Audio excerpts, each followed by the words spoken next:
Do you ever feel like your horse is trying to stop you from doing sitting trot?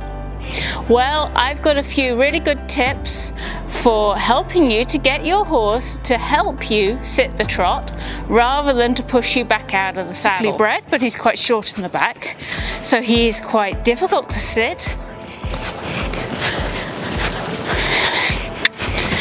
I need him to accept me sitting the trot, but currently he's quite young for this work, so I thought he would be a really good example for this. He's very much a baby. He's only really been in proper kind of full-time work, if you like, for about 3 or 4 weeks in his life. He's done a little bit of being hacked, a little bit of going on the gallops and seeing that kind of life, but most of the time he's actually been spending it out in the field growing because he's quite immature. To begin with, we need to have a really soft, swinging trot with the horse kind of quietly taking you forward. We need some rhythm. We need a soft acceptance of the aids. I like to start the horses thinking that sitting trot is an option from as young as possible. Not to do hours and hours of it, but to do a few steps here and a few steps there. And for sitting trot not to become something special that then becomes a problem when you add it in at 6, 7 years old. The feeling we're looking for when we sit the trot is the horse to carry us as a really supple, rhythmical wave, where the horse is swinging through the back and carrying us on the top of their back. They are coming up into the saddle. They're confident to meet the saddle. So it sometimes helps in the beginning to have them a little low in the frame to help them keep the back to the saddle. Also helps to have them sometimes a little slow. Good boy. Now, there are 4 main ways that I use to get the horses to accept me sitting the trot.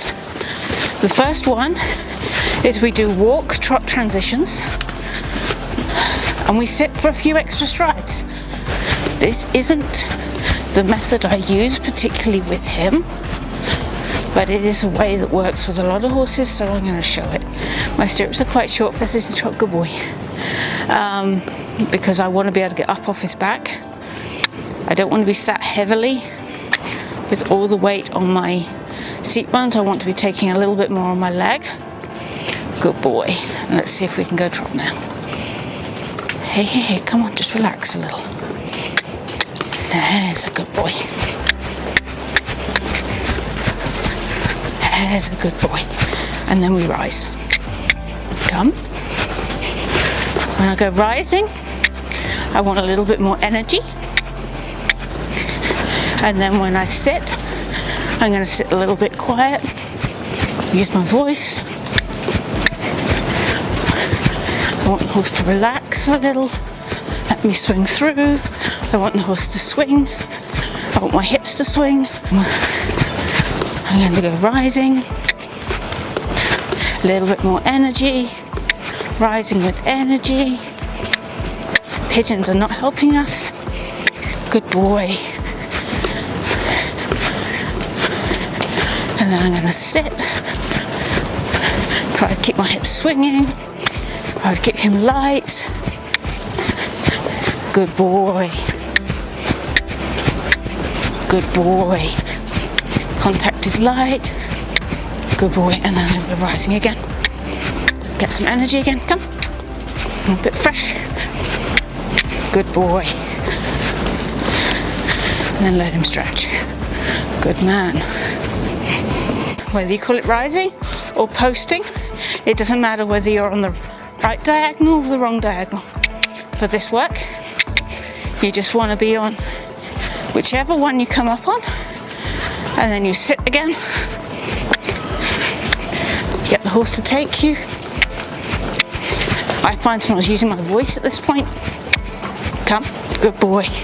Rather than using a lot of leg, which tends to make the horses push against you. We're using a stick. Good boy. Good boy, come. A little fussy in the contact, but that's okay. Rome wasn't built in a day.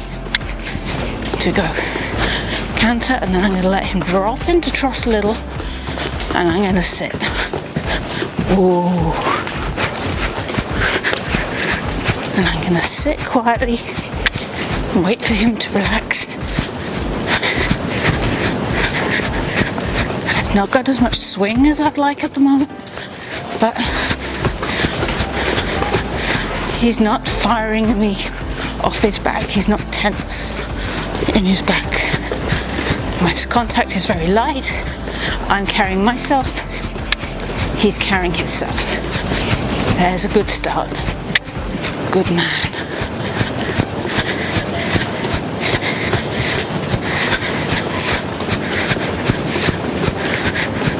Good man.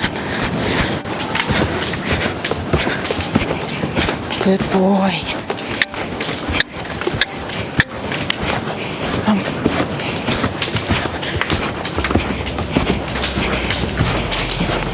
Ooh.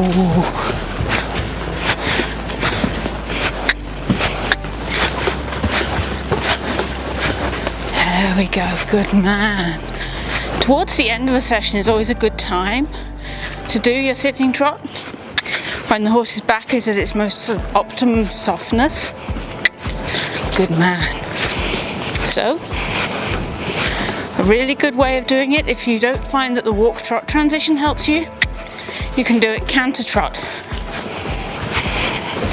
So the last method I use is like a hovering light seat, and then sort of pound by pound I put myself back into the saddle so gently and so gradually the horse doesn't realize I'm there. So this is the one that takes the most balance and concentration from the rider, I think, but it is a really good way, especially with older horses that become very skeptical of your seat. So we're going to go rising trot. I'm going to hover, my weight is on the stirrup bars, and then I'm going to very, very, very gradually put myself back into the saddle. Gradually come upright till I come to a point where he starts to notice. Good boy. And then I can go hover again. Idle forward, neck down a little,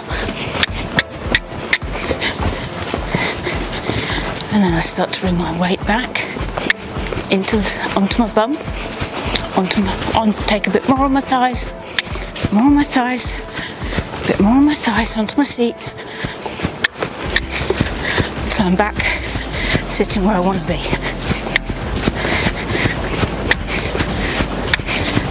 Come.